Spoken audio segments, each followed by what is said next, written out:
And let's also tell you that the Nigerian government has already counted its gains in the first month of President Tinubu's administration. The government said it has so far saved about 400 billion naira as a result of the removal of subsidy on premium motor spirit, popularly called petrol, since May 31st, 2023, when the initiative was officially implemented. News Central's Bernard Akede tells us more. It's been 1 month since Nigeria's new president, Bola Tinubu, announced the removal of petrol subsidy, thus causing a more than 200% hike in price. The first subsidy is gone. Nigerians have since been lamenting the resultant hardship that followed this action. But just last week, a publication in the dailies showed that the government has been able to save a whopping 400 billion naira in its first 30 days in office, all thanks to subsidy removal. But does this mean that the government has made profit? What NNPC has been paying over, declaring over subsidy all this while is under recovery. Now that they are not into that subsidy again, what that will mean is that, okay, their business will continue the way it should continue, but they would have spent so amount on that fuel subsidy if that subsidy has not been removed. That is not to say that there is that money, there is a money kept somewhere. Subsidy is not there actually in concrete term of to say that, okay, they are collecting money or they are saving money or they are this and that. But in clear time, what has happened to that business is that NNPC is running its business without subsidy, and if they have continued with subsidy, they would have incurred 400 billion naira as under recovery. In the past months, Nigerians have had to endure long queues at petrol stations due to scarcity. But now, with the removal of subsidy, many are hoping scarcity and long queues will be a thing of the past. If there is no Nigerian factor in this, the subsidy removal is going to be a total end to fuel, scarcity in Nigeria. And what that will mean is that the marketers, private marketers, have stopped to import petroleum products based on,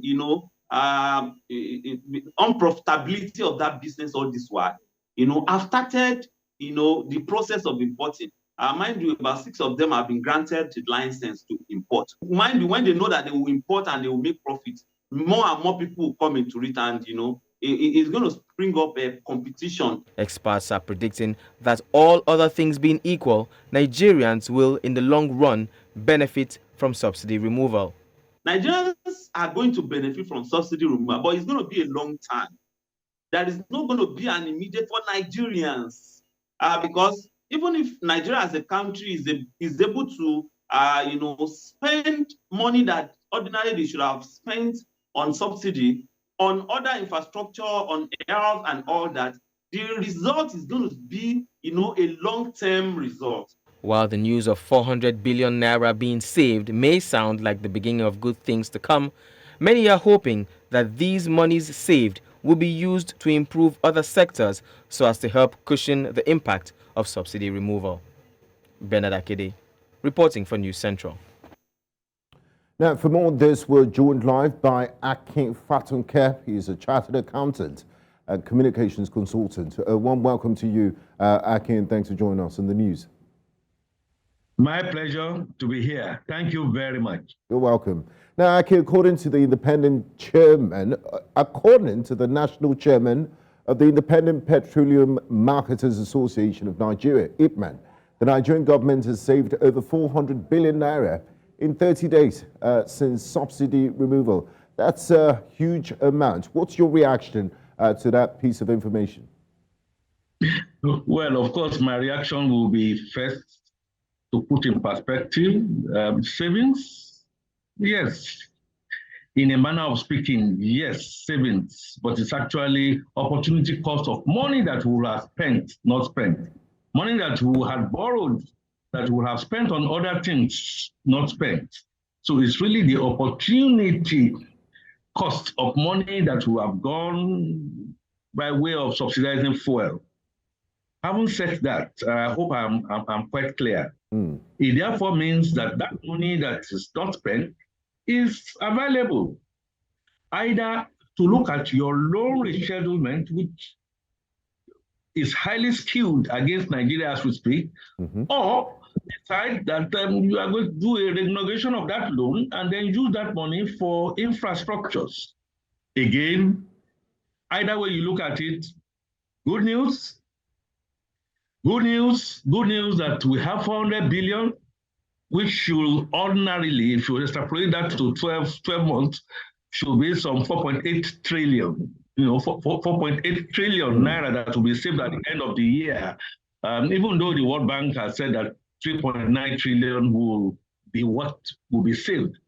I think it's good news for the very first time that we are looking at our fiscal realignment in a way that rather than continue bleeding, yes, we can stop the bleeding. Yes, it's going to be there. Can stop the bleeding and then look for some other measures to try and ameliorate, so that not just our today, but our tomorrow will be much more smiling than what has been, say, in the past 21 years. Now, Akin, since the removal of the subsidy, the government introduced, the government started issuing more import licenses. What effect will this have on the price of pump price of PMS? Thank you very much again for that question. Again, since that removal, I am yet to see, but I can tell you that so far I have seen up to maybe about 60–70% of what should be like in getting a level playing field for others to come in and participate. Ordinarily, the effect of that is as simple as the fact that competition is going to come in. When competition comes in, the price is likely to fall, something similar to what happened in telecoms. I know a lot of people have said that they may not necessarily be the same. It also has a domino effect of ensuring that at the end of the day, Nigeria is going to get into a pride of place. We are no more what Mr. President called Mr. Fatunke pass every day. Reduce smuggling and then allowing, and I also think there will be availability of products because you have more supply in the system. Now, Nigerians, ordinary Nigerians, want to know, look, okay, the government has said we should tighten our belts, we're making this sacrifice. Let's talk about the price mechanisms as determined by the market forces. You did mention the telecoms industry. Should Nigerians expect a reduction of the pump price anytime soon? I tell you what, I am going to doubt expectations. In experiments like this, in economics, we talk about ceteris paribus. Ceteris paribus, that's our expectation. If all things are equal, are we going to now begin to see fuels, getting onto the system to the extent that, all the marketers are given the license, I believe they'll be given the license to go source for Forex for now. And by the time you just oppose that with Dangote, with a bit of wobbling and fumbling so far to come in, what you are going to get at the end of the day is appropriate pricing. Now, listen to that. Appropriate pricing means real value, real value for what you get. Less queues, quality fuel, regulators will come into the space and do what they need to do. And then, of course, you now have to apply your expertise, your customer focus. So, begin to introduce quite a number of things that will attract the customer to what you are doing. So the competition does not necessarily mean a drop in price? It is a drop in price, not for the sake of price dropping, quality drop in price, and then you still get quality. Value for money. Okay. Naturally, competition will naturally get a drop in price. But if you don't have the regulators, the mainstream regulators coming in to ensure that quality and that we don't have cheating at the pump and that our people are not be shortchanged, what have you gained? What you gain on the straight, you lose in the bend. It's a whole integrated form of looking at it. Yes. And but the first thing, really, get more people to be interested, to bring in their product, to sell at the price that they are going to sell, and then the market is going to take it.